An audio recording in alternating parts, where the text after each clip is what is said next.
So after you get it typed into y equals, we're going to look at the graph. This is what it should look like.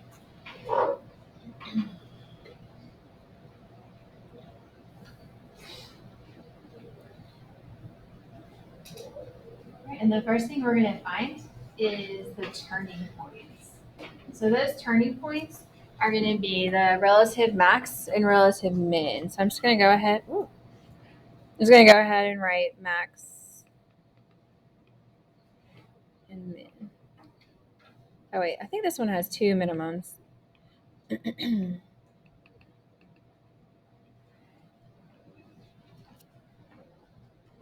and then we're going to need to remember the steps for finding the max and the min. So that's going to be, do you guys remember what you hit in the calculator? There's two buttons. You second and then trace. Good.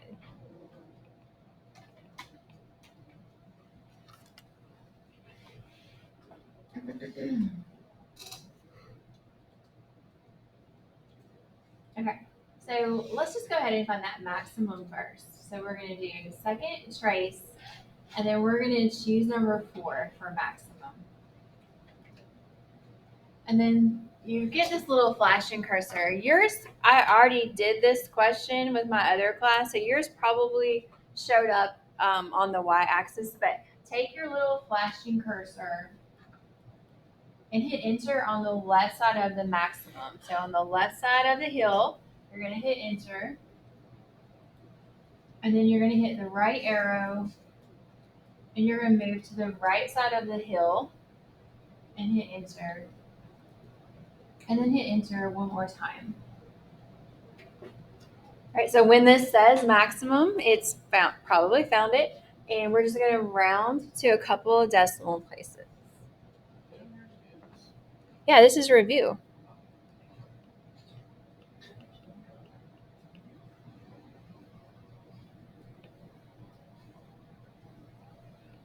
Okay, so I put 0.78 and 3.23 as my relative maximum.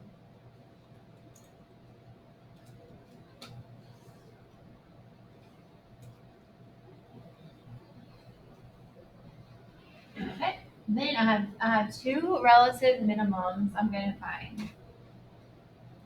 So we're going to do second trace again. And this time we're going to choose number 3. So I'm going to take that little flashing cursor. I'm going to find the one over here. You can't really see it because of the words, or the numbers. But I'm going to move to the left side of that minimum. So I'm still on the right, and then now I can't really see it. But now I know I'm on the left side, and hit enter. And then use the right arrow, move to the right side, hit enter, and then enter again. All right, and then same thing. I'm just going to round. So negative 1.28, comma, negative 9.91. Okay.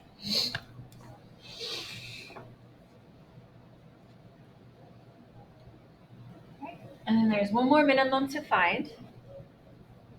So same thing again, we do second trace.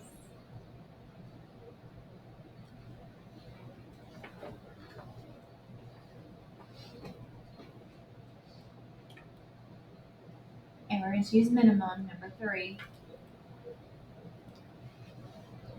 Okay, so I'm going to move that little flashing cursor closer to my minimum, but stay on the left side of it. Enter, move to the right side, hit enter, and then enter again. Now, yours might look slightly different than mine. So I did this yesterday. Instead of 2.000, I got 1.999. What are those both? 2. All right, and some of you on the Y, you might have got 0, or this might be E negative 7 or E negative 8. All of that just means 0. So that's the 0.20. All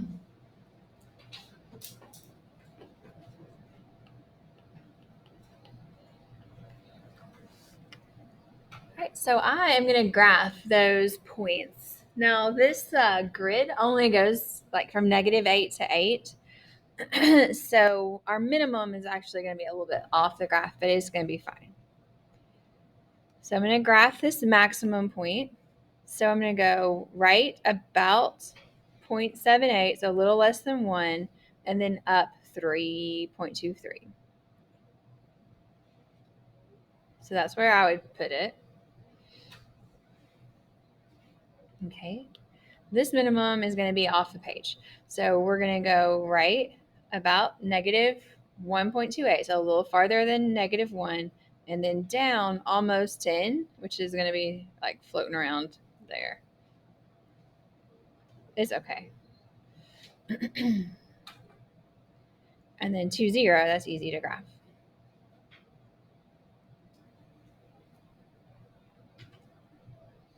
Okay, so that's what we did a couple days last week. Before I get the graph, I'm actually going to find the zeros.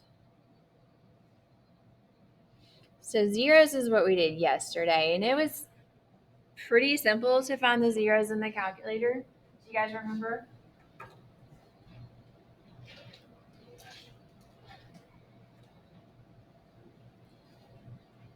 The zeros are just the x-intercepts. So we can just look at the graph and write down everywhere it touches the x-axis. So for me, it looks like -2, 0, and 2. Those are your 3 zeros.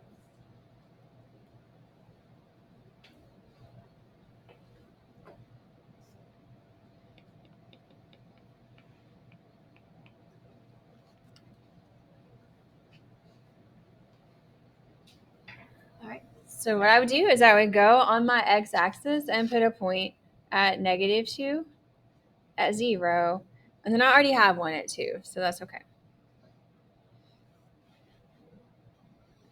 And then I'm going to connect these points in the same shape that we had on our graph. So it kind of looks like a crooked W. So I'm just going to make this into that same shape. So I'm going to slice through this 0, go to that minimum, back up through 0, go to that maximum, and then it hits that 0 and then bounces.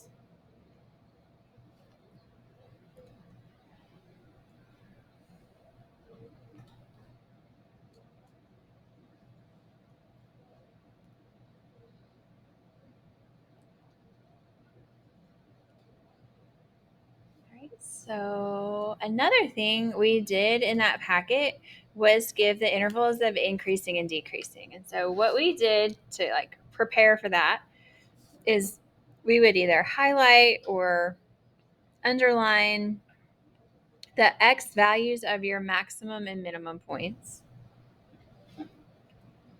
And then we would go to that actual point on the graph and we would label it with that x. That really does help. So this minimum, this one right here, I know that x is -1.28. And then the other minimum I have right there, I know that x is 2.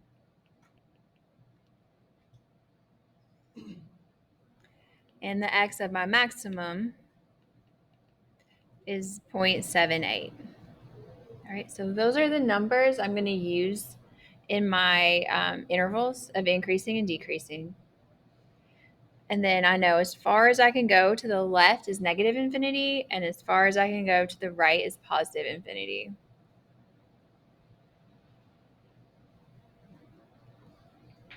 All right, now when we did this in class, we highlighted. And on your test, if you want to use a highlighter, you can. But increasing is when from left to right, the graph is going upward. So this one has 2 intervals of increasing. Right, and then these numbers here, the negative infinity, this number, this number, this number, this number, that's all we're going to use on our intervals of increasing and decreasing. We're not going to use anything else. So this graph starts increasing when x is -1.28. When does it stop? when x is what number? 0.78. So it increases all the way from here to here. So that's one interval of increasing. All right. And then the graph starts increasing again when x is 2. And then it increases forever and ever and ever and ever to the right. So forever and ever and ever to the right is infinity.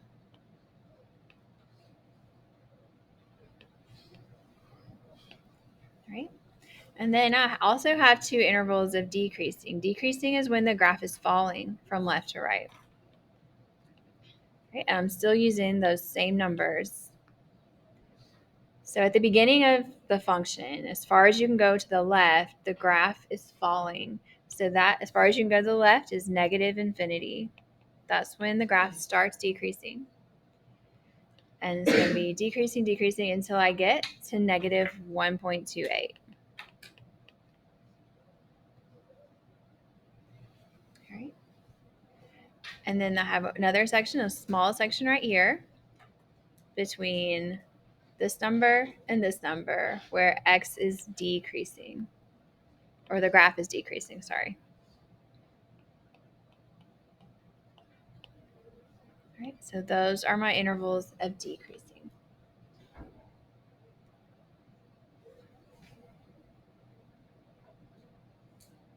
All right, so we're just moving right along. Do you guys remember the domain of every single polynomial function in the whole world? It's the same for every polynomial, all real numbers. We'll just do this fancy R for all real numbers. Now the range changes from problem to problem. So if you have an arrow going up and an arrow going down, the range is all real numbers. But we don't have that on this one. We have both arrows going up. So we have an absolute lowest point. So we need to know the y at this absolute lowest point, which is this negative 9.91. So all the y's are going to be greater than or equal to that lowest point.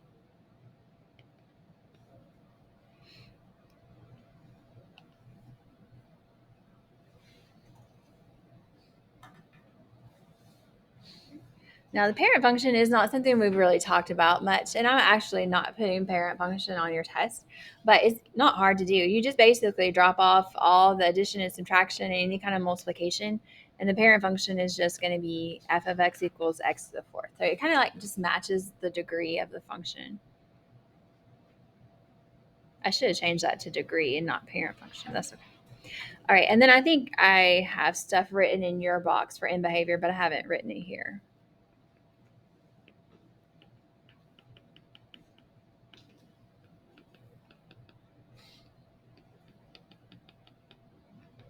Okay.